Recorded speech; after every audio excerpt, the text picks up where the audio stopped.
Inamakumbola varinety sawadino faha miandry Kristy tsy oelane ilay fotoana iaviany andravy ireo kitoan-taona inamakumbola varinety sawadino faha miandry Kristy tsy oelane ilay fotoana iaviany andravy ireo kitoan-taona mudiare mudiare mudiare fa miandrinara jesosene jesosene jesosene voninantrayana mudiare mudiare mudiare fa miandrinara jesosene jesosene jesosene voninantrayana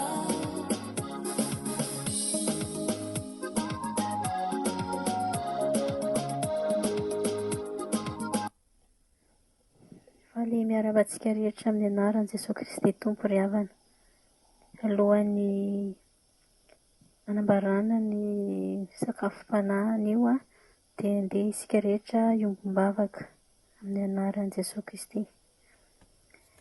Raha eo manantona anao izay amin'ny alalan'i Jesosy Kristy Tompo dianay ny amin'ny fotoanan'io izay omenao anay indray ahafahanao manambara izay tianao horenesinay ary ahafahanay mandray ny teninao fiainanao anay hampitombo ny finoanay sy horenanay ao aminao mba ho mafy olona mandrakariva tokoa izay ka ankehitriny dia mamindraha fo mamela helokanay ianao raha amin'ny izay tsy fahatanterahana mamindraha fo amiko mamela ny heloko mpamonjy ary ankehitriny ny teninao raha ambara dia fanay masinao irery ihany no hiasa ao anatin'izany ka izay sitraka ao irery ihany anie no voambara ary aoka izay andre ny teny dia ho ataonao tany lonaka anary ny teny ka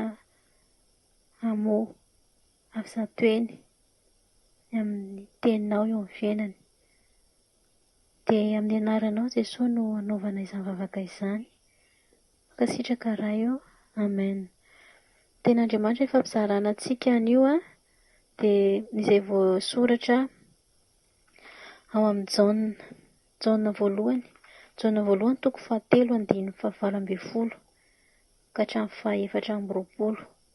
Vaky toy izao amin'ny anaran'i Jesosy. Anaka, aoka tsy ho tia amin'ny teny na amin'ny lela isika fa amin'ny asa sy amin'ny marina. Izany no ahafantarantsika fa avy amin'ny marina isika sy hampahatokiantsika ny fontsika eo anatrehany. Na amin'inona no hanamelohan'ny fontsika antsika satria Andriamanitra lehibe noho ny fontsika ka mahalala ny zavatra rehetra. Ry malala, raha tsy mba manameloka antsika ny fontsika dia manana fahasahiana eo anatrehan'Andriamanitra isika ary na inona no angatahantsika dia raisintsika aminy satria mitandrina ny didiny sy manao izay ankasitrahana eo masony isika. Ary izao ny didiny dia ny hinoantsika ny anaran'i Jesosy Kristy zanany sy ny fankatiavantsika araka ny didiny omeny antsika. Ary izay mitandrina ny didiny no mitoetra ao aminy ary izy kosa ao aminy. Ary izao no ahafantarantsika fa mitoetra ao amintsika izy dia ny fanahy izay nomeny antsika. Ray masina manamasinana amin'ny fahamarinana fa ny teninao ny fahamarinana. Amen. Mena ry havana araka izany tenin'Andriamanitra izany dia mampianatra antsika tokoa ny soratra masina ny amin'ny izany hoe fitiavantsika an'Andriamanitra izany. Ary indrindra koa ny amin'ny fitiavantsika isika samy olombelona. Fa hoy izay ny soratra masina hoe anaka aoka tsy ho tia amin'ny teny na milela isika fa amin'ny asa sy amin'ny marina. Izany hoe ny fitiavana izany ry havana, ny fanehoantsika fitiavana dia tsy avy amin'ny lela ihany fa hita amin'ny asa, amin'ny fahamarinana. Tsy miteny fotsiny izany vavantsika hoe tiako ianao Andriamanitra, dia manambara fa tena marina ny zavatra lazainao, fa hita amin'ny asa ataontsika eny ihany raha tena tia an'Andriamanitra marina isika. Fa izay milaza fa tia an'Andriamanitra dia tokony ho hita eny amin'ny fiainany isan'andro eny, amin'ny asany, fa tena tia an'Andriamanitra izy. Na hoe tia olona, mity namantsika tsika, tia olona iray isika, dia tsy ampy hanam-porofon'ny olona anankiray ny fitiavanao mihitsy ny tenenanao azy fa tianao izy, raha tsy misy fihetsika ataonao aminy ka tena hanam-porofony fa tena tia azy ianao. Ohatra ianao miteny amin'ny vadinao hoe tiako ianao, nefa ianao tsy maneho fitiavana anazy koa, dia tsy midika tia mihitsy izany. Milaza ianao tia nefany tsy tanteranao izay mahafinaritra anazy. Mety mampijaly azy ianao, mety mamono azy ianao, fa ny vavanao nefa avy eo miteny hoe tiako ianao, dia tsy marina izany ry havana. Fa ny olona iray rehefa milaza tia dia hita amin'ny fihetsiny, maneho fitiavana, manao izay mahafalifaly an'iny olona iny, ary mikatsaka mandrakariva izay mahafaly any namany. Dia inona no tena mahafaly an'ity namako ity? Dia manatanteraka an'iny ianao, izany no tena faneho-pitiavana. Dia toy izany koa, raha milaza tsika fa tia an'Andriamanitra nefa tsika tsy mankatony didina, dia mitantena sady ny marina tsy atao anatintsika. Fa raha tena tia an'Andriamanitra isika dia mankatony didiny. Raha tia ahy ianareo dia mitandrina ny didiko. Izany ry havana, na koa tsy hamitantena tsika ka milaza isan'andro fa izaho kristianina, izaho mivavaka, kanefa mankahalahy ny rahalahy, kanefa tsy manam-pitiavana, kanefa be fialonana ny hafa, dia mandainga izy sady mamitantena. Fa ny olona tia an'Andriamanitra dia mazava ho azy fa tia ny olona ihany koa izy, tia ny hafa ihany koa izy. Fa valo ary havana, asain'Andriamanitra hihavanana, asain'i Jesoa Kristy hihavanana. Maika moa fa ny namantsika, ny havantsika, dia koa tsy tia miteny fotsiny tsika na amin'ny lela fa ho hita porofo amin'ny asantsika tokoa fa tena tia ny namantsika isika, tia ny havantsika isika, indrindra tena tia an'i Jesoa Kristy isika. Dia tanterao ny sitrapony. Inona ilay sitrapon'Andriamanitra, inona ilay didin'Andriamanitra? Dia ninontsika an'i Jesoa Kristy efa nirahany teto amin'izao tontolo izao, namonjy asa ianao. Efa nekenao ve izany? Efa ninonao ve izany? Ary ny zavatra endrasan'i Jesoa Kristy dia ny andraisanao an'izany famonjena izany, ka nialanao amin'ny ratsy rehetra. Fa izay miantso ny anaran'i Jesoa dia hiala amin'ny ratsy rehetra. Fa tsy hoe tompoko isan'andro nefa ny ratsy atao akelika ihany. Mila mitandrina tsika ry havana. Fa mila mandeha amin'ny fatahorana an'Andriamanitra raha tena tia an'Andriamanitra isika.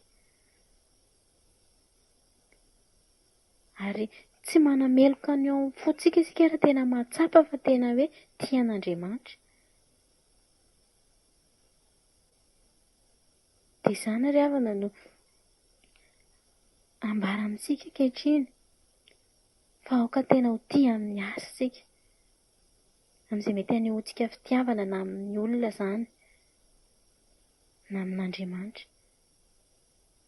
Dikan'izany raha kristianina izany tokony miaina amin'ny fitiavan'i Kristy, dia tokony hita soritra eny amin'ny fiainany eny foana fa mitory amin'ny Kristy foana izy na amin'ny asa na amin'ny vava na amin'ny zavatra atao, manao ny asany, mankatony teniny. Ary izao no ahafantarantsika fa mitoetra ao aminy isika. Fa mitoetra ao amintsika izy dia ny fanahy izay nomeny antsika.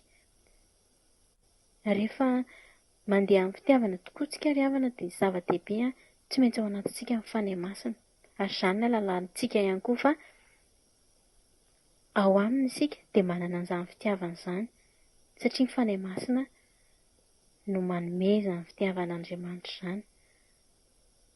Ary tokony ho tsapantsika tsirairay avy izany, tokony mahatsapa daholo izany tsika hoe ny olona manana ny fitiavana an'i Kristy dia manana ny fanahy masina. Rehefa tsy manana ny fanahy masina ny olona anankiray tsy manam-pitiavana mihitsy. Fitiavana izao tontolo izao no ananany. Fitiavana mila tambiny, fitiavana misy takalony, fitiavana mitady laza, fitiavana mitady voninahitra, fitiavana mitady firiariana. Izany ny ao anatiny, izany ny fitiavana izao tontolo izao. Fa ny fitiavana omen'Andriamanitra antsika dia fitiavana madio, tsisy tambiny. Fitiavan'i Jesosy Kristy. Fitiavana feno fanetretena. Ka izany no ampianaran'i Kristy antsika mba hifankatiavantsika, fa rehefa ao anatintsika ny fanahy masina mahay mifankatia ho azy isika. Ka mampianatra antsika izany ny tenin'Andriamanitra ny amin'izany resaka fitiavana izany. Fitiavana an'Andriamanitra voalohany indrindra dia fitiavana ny olombelona. Ka samy mandeha tena izany tsika hoe tena manana ny fitiavan'i Kristy ve izaho? Dia raha tena hoe eny ary fa manana fitiavan'i Kristy dia inona ilay asa manamarina fa tena manam-pitiavana? Hita eo amin'ny fiainanao ve fa miasa ianao? Maneho fitiavana an'Andriamanitra ve ianao? Mankatony didiny ve ianao? Fa raha ohatra ianao mbola manoloana ao anatin'ny fahotana, ao anatin'ny faharatsiana dia mandainga raha milasa fa tia an'Andriamanitra. Dia mampianatra antsika ny tenin'Andriamanitra mba tena hanana fitiavana araka ny sitrapon'Andriamanitra isika. Fa izao ny fitiavana an'Andriamanitra dia ny tandremantsika ny didiny sady tsy mavesatra ny didiny. Izany tokoa ry havana ny didin'Andriamanitra rehefa tena katoavina amin'ny fitiavana azy dia tsy tokony havesatra izany. Fa raha ohatra ka mavesatra amin'ny olona anankiray izany didy izany hoe andeha haka ohatra anankiray hoe aiza mitsiriritra ny fananany namanao, didy izany ary tsy tokony ho tanterahina izany. Kanefa ny fontsika tsy manaiky fa te hitsiriritra foana, te hianana fialonana ny hafa foana. Dia avy eo nefa antsika mahatsiaro hoe didin'Andriamanitra kay moa izany, tsy tokony ho atao izany. Dia ohatran'ny hoe kivy be ianao manoloana an'ilay izy hoe hankatoy ihany fa hankatoy amin'ny fahaterena, hankatoy anatin'ny fahateriterena. Tsisy fitiavana an'Andriamanitra izany.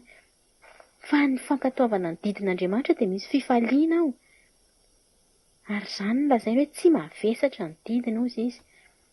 Rehefa tena ankatoavana amin'ny fosy amin'ny fitiavana ry havana ny didin'Andriamanitra tsy tokony havesatra tokoa. Fankatoavana amin'ny fifaliana. Ohatran'ny ianao hoe mankatoy ny ray aman-dreninao, hoe mananatra anao ny ray aman-dreninao dia manaiky ianao hoe marina izany ary neny, marina izany ary dada fa dia misaotra betsaka nananatra. Dia heninao hoe amin'ny fonao ny andraisanao an'ilay izy ary hitanao hoe tsy mipresy anao na manery anao ilay didy fa raisinao amin'ny fitiavana ilay izy dia maivana ho azy ny mankatoy anazy.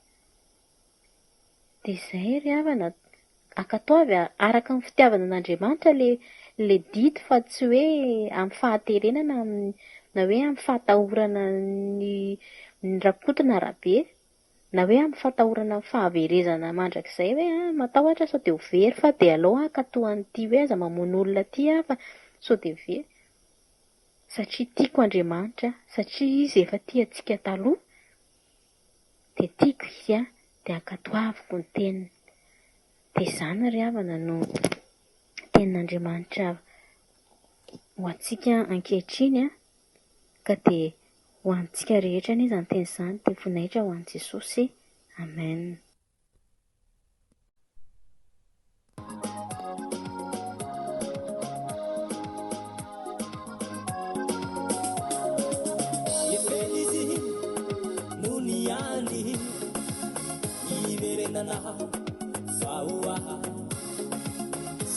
menina ratara eo gatratrany hoe tsy fantatro ianaha efelizy no ny andry iverenanaha faoaha sa menina ratara eo gatratrany hoe tsy fantatro ianaha mudiare fa mianjilera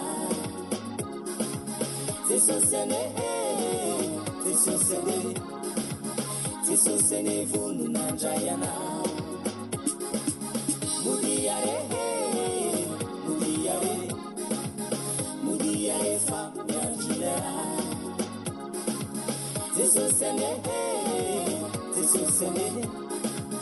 tesosene vunu nanjayana efa ely izy ny andranao niverana nondrainy eo ambalany tianao jesosy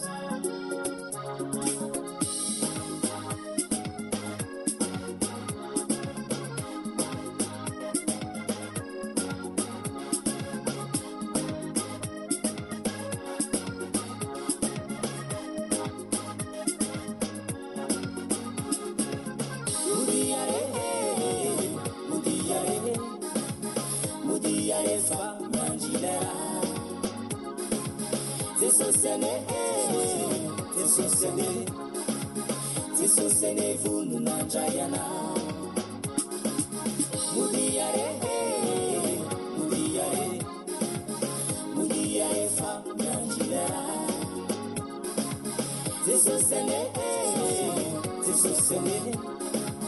tesosene vunu